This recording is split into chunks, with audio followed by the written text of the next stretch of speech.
আচ্ছা বলেন তো, খোলা চোখে আফগানিস্তান এবং সাউথ আফ্রিকা ম্যাচের ফেভারিটকে? ডেফিনেটলি আপনি সাউথ আফ্রিকার কথা বলবেন, সেটা নামে, ভারে, রেকর্ডে সব কিছু মিলিয়ে। আবার যখন প্রশ্ন করা হবে ভারত এবং ইংল্যান্ড, তাদের মধ্যে ফেভারিটকে, সেখানেও কিন্তু আসবে ভারতের নাম।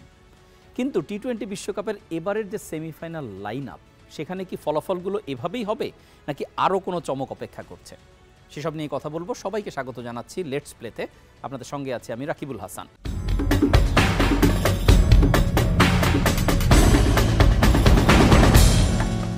প্রথমে আসি প্রথম সেমিফাইনাল, সাউথ আফ্রিকা আফগানিস্তান। খোলা চোখে যেমন সাউথ আফ্রিকার কথা বলা হলো, তেমনি আমি কিছু যুক্তি দেখাবো যেখানে আফগানিস্তানকেই বরং মনে হবে এগিয়ে। প্রথমে আসি সাউথ আফ্রিকার এন্ড থেকে। তারা কিন্তু এই বিশ্বকাপে অপরাজিত দল, সবগুলো ম্যাচ জিতে এসেছে, সেটা গ্রুপ পর্বই বলি আর সুপার 8ই বলি। কিন্তু সেই ম্যাচগুলোর আড়ালে একটা বিষয় লুকিয়ে আছে, যে দলটা পুরোপুরি ফর্মে নয়। অনেকগুলো ম্যাচ, প্রায় 4-5টা ম্যাচ শেষ ওভারে যে নিষ্পত্তি হয়েছে, এবং দলের ব্যাটার বোলাররা তাদের ফর্মের সেরা অবস্থায় নেই। যদিও তারা বারবারই ভাগ্যগুণে, কিছু কিছু ক্ষেত্রে অবশ্যই ভাগ্যগুণে তারা জয় নিয়ে এই পর্যন্ত এসেছে। আর যখন আপনি আফগানিস্তানের দিকে তাকাবেন, তাদের ক্ষেত্রটা হচ্ছে তারা দুটো বড় বড় শক্তিকে এই বিশ্বকাপ থেকে আউট করে দিয়েছে, একটা নিউজিল্যান্ড, একটা অস্ট্রেলিয়া, প্রতিবেশী দেশ। এবং ক্রিকেটে তাদের সাফল্যের কথা নতুন করে বলার কিছু নেই। তারা অনেক অনেক সফল ক্রিকেট দল, যারা বিশ্বকাপের বিভিন্ন বিশ্বকাপের ফাইনাল খেলেছে। অস্ট্রেলিয়ার তো বিশ্বকাপ জয়টা একদম সাদামাটা ব্যাপার, পানির মতো তাদের জন্য। পানি খায় যেমন মানুষ খুব সহজে, ঠিক সেরকম একটা ব্যাপার, সেটা টি-20 বলেন কিংবা ওয়ানডে বিশ্বকাপ, সব মিলিয়েই। এখন প্রশ্ন হচ্ছে, এই আফগানিস্তানের আর কি যুক্তি আছে যে কারণে আমি ফেভারিট বলছি? আপনি খেয়াল করে দেখেন, আপনি যখন ব্যাটার এবং বোলার তাদের যখন তালিকার দিকে তাকাবেন, আগে ব্যাটিংয়ে যাই, সেখানে টপ 3-র মধ্যে দুজন আফগান। এই বিশ্বকাপে কত শত বড় নাম খেলছে যদি আপনি ব্যাটিংয়ের কথা বলেন, তার মধ্যে থেকে কেউ কখনো ধারণা করেনি যে এই সেমিফাইনাল স্টেজে এসে সবার উপরে থাকবেন রহমানুল্লাহ গুরবাজ।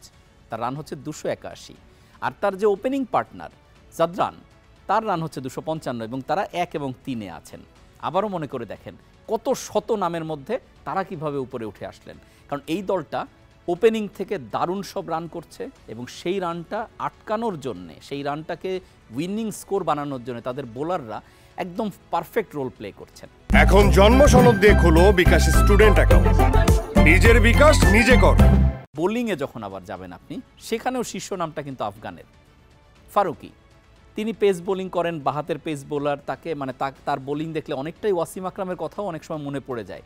এবং তিনি যে ফর্মে আছেন, 16 উইকেট নিয়ে তিনি টপে আছেন। ফলে যে দলটার ব্যাটিং এবং বোলিংয়ের টপ পারফর্ম হচ্ছে, বিশ্বকাপ লিড করছে, তাদেরকে আপনি ফেভারিট না বলে যাবেন কোথায়? এবং আফগানিস্তানের যে উত্থান আমরা যেটা দেখেছি শেষ পর্যন্ত, যে ম্যাচটা বাংলাদেশের সঙ্গে একটা ম্যাচ, খুব টাইট ম্যাচ ছিল, যেখানে বাংলাদেশেরও চান্স ছিল, একটা হিসাব ছিল যেটা মিলালে সেমিফাইনালে যাবে, কিন্তু আফগানিস্তান সেখানে জিতে যাওয়ায় কিন্তু অস্ট্রেলিয়া বাদ পড়ে গেছে। সব কিছু মিলিয়ে আফগানিস্তান এখন যে এনভায়রনমেন্টে আছে, তারা বিশ্বাস করতে শুরু করেছে যে সেমিফাইনালই শেষ নয়, তারা ফাইনালও খেলতে পারে, চ্যাম্পিয়নও হতে পারে। ফলে তাদেরকে ফেভারিট বলাই যায়। আসি দ্বিতীয় সেমিফাইনালের কথায়, ভারত ইংল্যান্ড। এটাকে আপনি ধরতে পারেন ফাইনালের আগে আরেকটা ফাইনাল।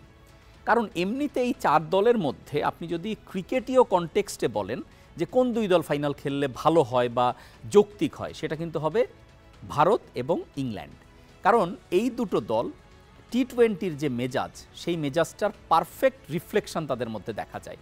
আপনি আইপিএল দিয়ে ভারতের ক্রিকেট কোথায় চলে গেছে আমরা সবাই জানি, এবং সেখানে পুরো বিশ্বের যে ক্রিকেটাররা খেলেন, তাদের মধ্যে ব্রিটিশ ক্রিকেটাররা, ইংল্যান্ডের ক্রিকেটাররা সবচেয়ে বড় বড় সব রোল প্লে করেন। আপনি ভারতের দিকে যখন তাকাবেন, তখন এই দলটায় দুর্বলতা নেই বললেই চলে। একটা দল অলরাউন্ডারে ঠাসা।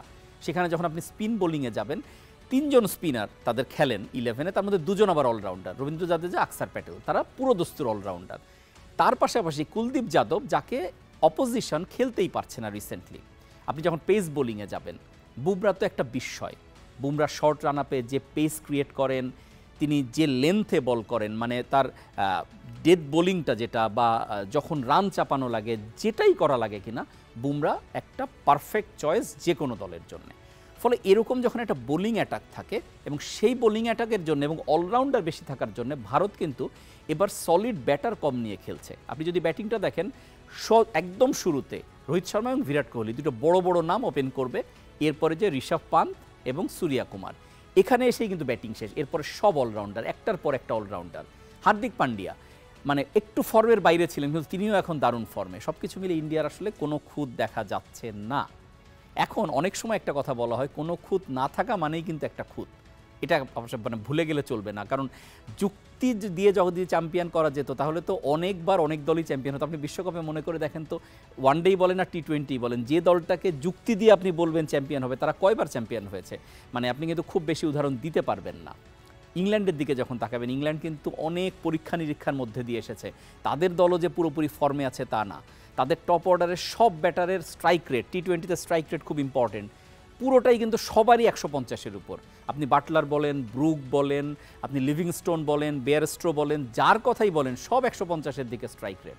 তার মানে এই দলটা মানে পারলে যে কোনো টি20তেও রানটা 300-তে নিয়ে যায়, এরকম একটা অ্যাটিটিউড নিয়ে তারা ব্যাট করে।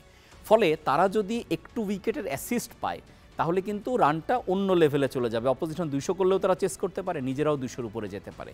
কিন্তু এই বিশ্বকাপে ওই ব্যাটাররা সেই পারফেক্ট উইকেটগুলো পায়নি, এবং সেটা তারা এই সেমিফাইনালেও পাচ্ছে না। কারণ এই ম্যাচটা হচ্ছে গায়ানায়। গায়ানার উইকেট কিন্তু একদম ফ্ল্যাট ব্যাটিং ট্র্যাক নয়, এখানে বল একটু স্লো হয়, এখানে বল স্পিন করে, ফলে সব কিছু মিলে তাদের জন্য একটা স্ট্রাগল আছে, এ বিষয়ে কোনো সন্দেহ নেই। তাদেরকে অ্যাডজাস্ট করে খেলতে হবে। এই অ্যাডজাস্ট করে খেলতে পারাটাই যদি তারা সফল হয়, তখনই শুধুমাত্র ইংল্যান্ড সফল হবে। আর যে আলাপগুলো করছি তার বাইরে একটা নাম বাদ পড়ে গেছে, যে নামটা সবচেয়ে বড় নাম, সেটা হচ্ছে জশ বাটলার। জশ বাটলার হচ্ছে তাদের অধিনায়ক, এবং তিনি কি করতে পারেন সেটা আইপিএল সূত্র ধরে পুরো ভারত জানে। ফলে বাটলার এবং রোহিত শর্মা এই দুজনের লড়াই, দুজনেই উপরে ব্যাট করেন, এই দুজনের লড়াইটা একটা ইন্টারেস্টিং লড়াই হবে।